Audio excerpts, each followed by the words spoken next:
Welcome to the Disability News Report, Special Education Edition. I'm your host, Jennifer Price, also a special education attorney, here to answer common questions relating to special education.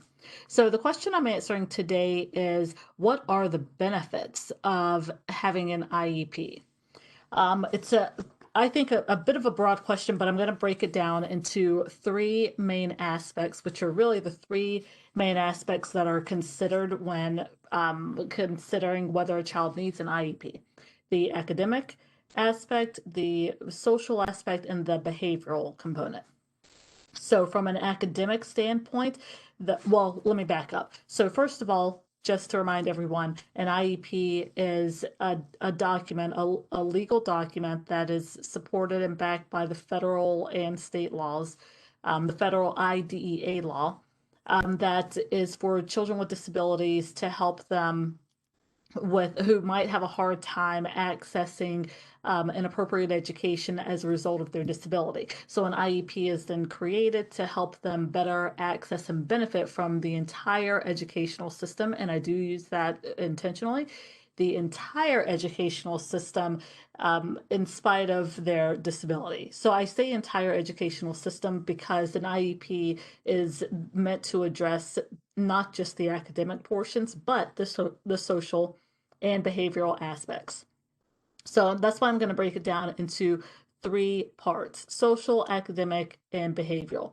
So I'm going to start with the academic. From an academic standpoint, the benefits of the IEP include being able to, really target in and hone on some weaknesses that a student may have when it comes to certain subject areas. So the biggest ones that I see are in the core courses: reading or English language arts and math. Those are the core subjects because generally if a child is having some issues with reading comprehension, for example, then that will also show itself in social studies or history, right? Because it's such a reading dense topic. So reading comprehension is usually what's observed.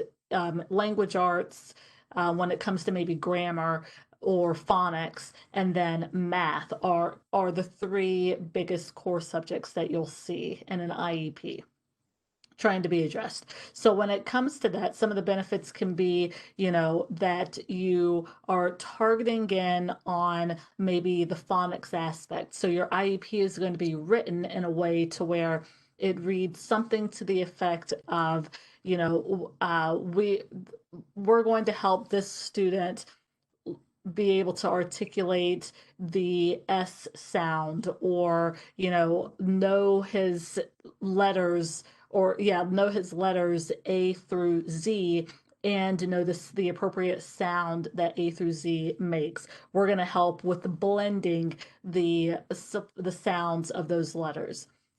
So that's how it can benefit. It's very targeted. It's supposed to be very targeted, very specific to help address those academics. When it comes to reading comprehension, maybe the student can understand sentence comprehension. So one sentence being read and understand what that sentence is saying.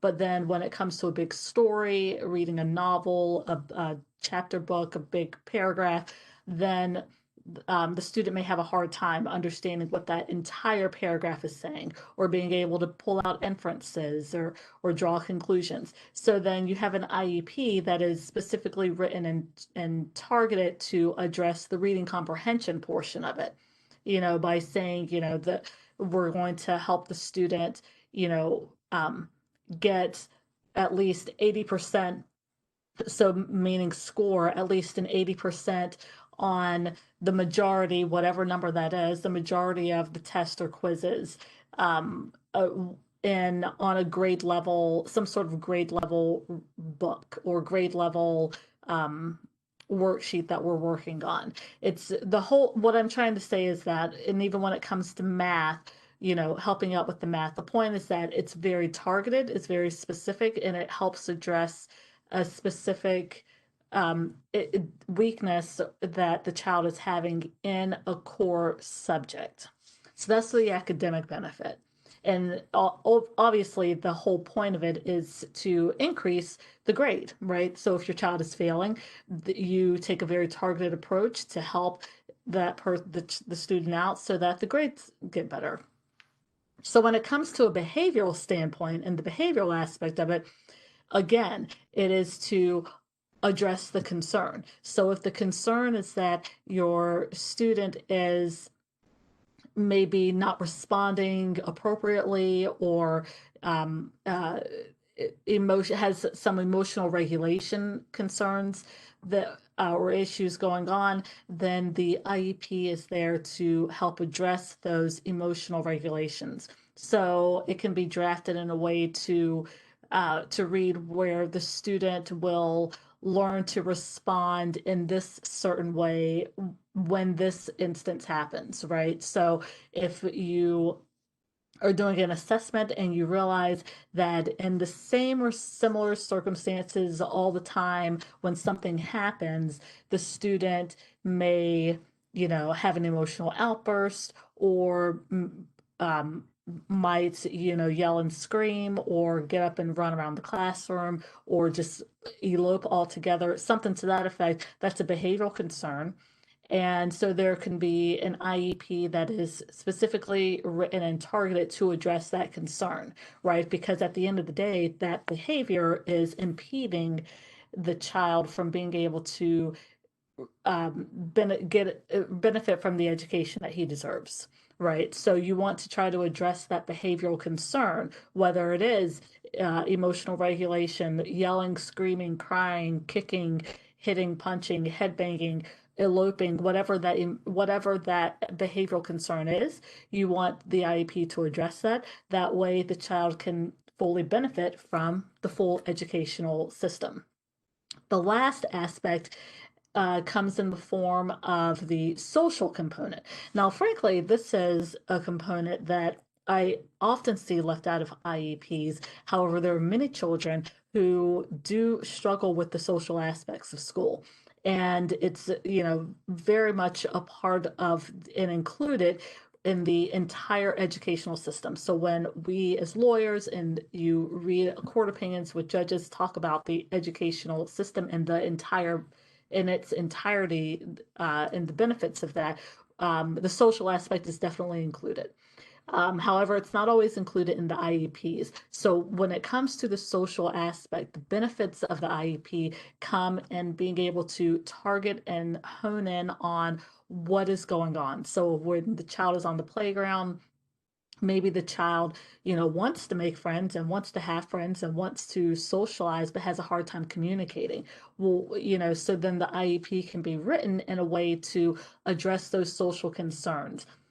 If the child is having a hard time communicating, then maybe the IEP could specifically have some sort of role playing aspect. So the child will be able to maybe go out once a week, 30 minutes each time, 30 minutes a week to practice role playing social scenarios so that when he's actually on the playground, he can then implement what he has already practiced in with the therapist. Or maybe the child is having a hard time developing friendships because of some of the behavioral concerns, right? The children are just not positively responding to him or her because of the emotional regulation aspects. So, in addition to the behavioral concerns being addressed in the IEP, then also you can include some of the social aspects in how to address that in the IEP in terms of helping the child